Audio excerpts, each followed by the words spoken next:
There's a few different schools of thought on opening messages. One school of thought is just copy and paste, right? And the idea here is that you know the message is at least kind of good, and then you're not reinventing the wheel every time. So you can send out a lot of messages without investing a lot of time, because you don't want to spend 20 minutes coming up with an opening message for a girl. Like, because if you had to do that for every match, that's a huge investment of time.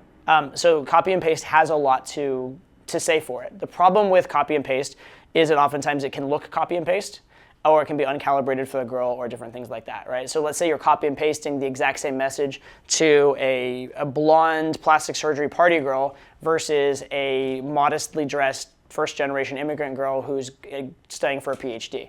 Right? These are not the same person, and so automatically, if you're copy-pasting the same thing to both of them, you're doing something wrong with one of them, almost by definition, right? You could also go the route again of trying to come up with something unique for every girl, and that at first will take you a really long time. The better you get at it and the more practice you get at it, you will do better. You will do it faster and better, and that can actually become a viable strategy, but you still will mess up more than you should, just because first messages are not the easiest thing to come up with, and it's easier to go wrong than right. And so if you're doing completely custom first messages, you're relying on yourself being brilliant over and over again, and you'll only be a brilliant some fraction of the time. What I found as my personal strategy is something in between, which is that I start off, like if I'm on a new site or a new app or new profile, I'm getting different responses, whatever, I'll start off specifically looking at the profiles and trying to come up with custom messages. And they're custom messages that fit the format of other things I've had work before, i.e. maybe a push-pull, or maybe like a slight tease to them or something like that. Or maybe a compliment that's not fully complimentary, it's kind of an ambiguous compliment. So these are different formats I might try, and I'll try specific messages. And then when I find a message that works, I put it in my kind of catalog of messages that worked. And I'll actually copy paste it, I'll put it in a document, and I'll be like, these are messages that worked.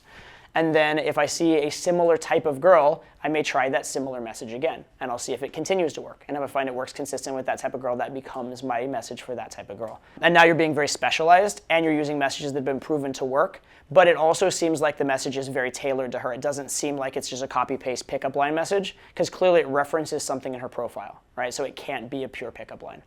And then the final stage from that would be split test. So even once you've developed these messages where you're like, okay, this message works for this type of girl, just because you found it works doesn't mean it's the best thing you could find that works. So occasionally maybe try something else. If you're like, oh, this is working okay, let me try something else and see if it works even better. And so you want to be constantly improving, right? The whole game of online dating is constant improvement. It's that you're constantly finding what works and then tweaking it and making it better, or trying something new that could work instead. So that's kind of the process I would go through, and the type of messages that I would send, if that makes sense.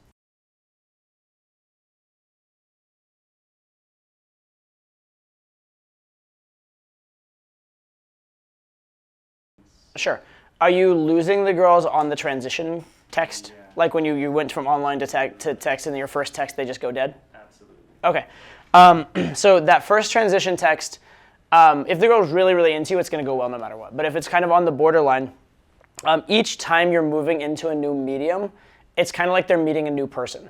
So they're meeting like the online you, then they're meeting the text you, then they're meeting the on a date you, right? And so you need to kind of establish your persona again in that new medium in some way.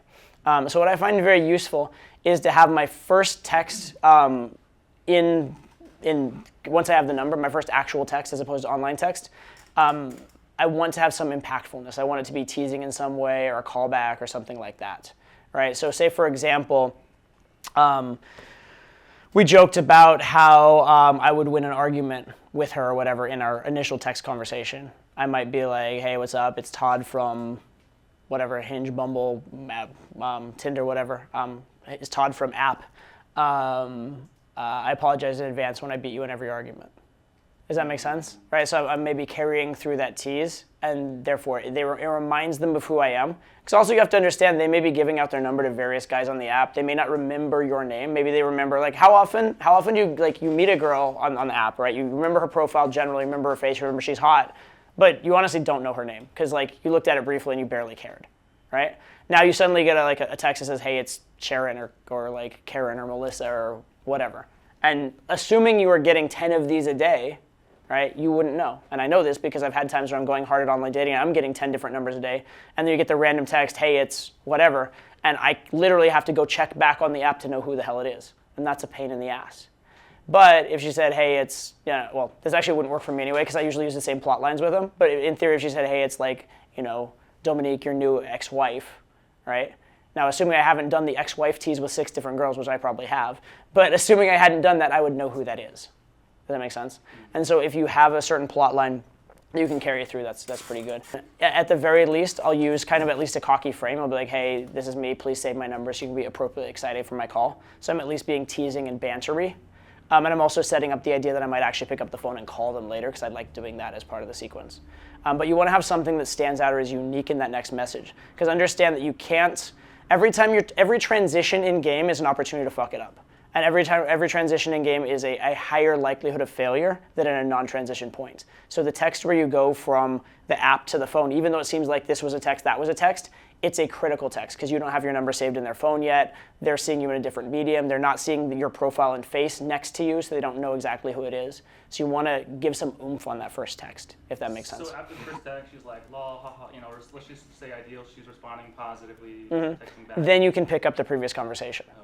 Right, so then if you arrange that you're getting the number to make plans for drinks, you'd be like, okay, cool, so what's your schedule like? And then you can continue it from there. But you want that first text to have a little bit of pop to it. Because if you're just too assumptive and going directly to plans, number one, she doesn't know who you are and it's kind of flat. But number two, it's almost needy because you're almost like pushy, like the plans are the only reason you're texting her. So there should be like zero, I hate this terminology, but like, quote, get to know you talk on the text? No, there should not be zero. There should definitely be some, but you should not have texts that are 100% get to know you. You should have texts that are get to know you plus a little flirt, or get to know you plus a little escalation. You should not have like get to know you and she responds get to know you and you respond get to know you and it gets really boring. So you still do get to know her because that's part of the process. But each text should have at least something flirty or something positive or something that makes it interesting as opposed to just boring text. Okay. Does that make sense? So it's get to know you plus a flourish, so to speak. Sorry, because I think my sticking point is I'm over-gaming that aspect where I feel so insecure about losing them now that I'm like, game, and then I'm like, wait, shouldn't I be a little normal here? And yeah, you want to mix in a little bit of both. But you probably shouldn't have texts that are 100% normal with nothing either interesting or gamey. You want to keep, even when you're answering a boring question or asking a boring question, you want to ask it in a more interesting way. Right? This is not an online thing, but like, for example, instead of what are you doing here, I say, what are you doing in my city? Right? Just the fact that I said in my city, it's unique, it's different, it's challenging a little more than otherwise. It's just 10% better. Right? That's what you want to do, and have at least a little flourish on every text. Yeah.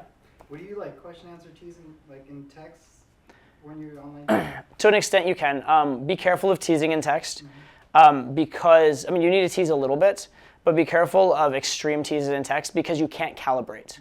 Like if I tease you in person and you have a negative reaction to it, I can immediately tell and say, just kidding, right? If I tease you in text and you go silent, I don't know if it's because the tease fell flat. I don't know if the tease offended you.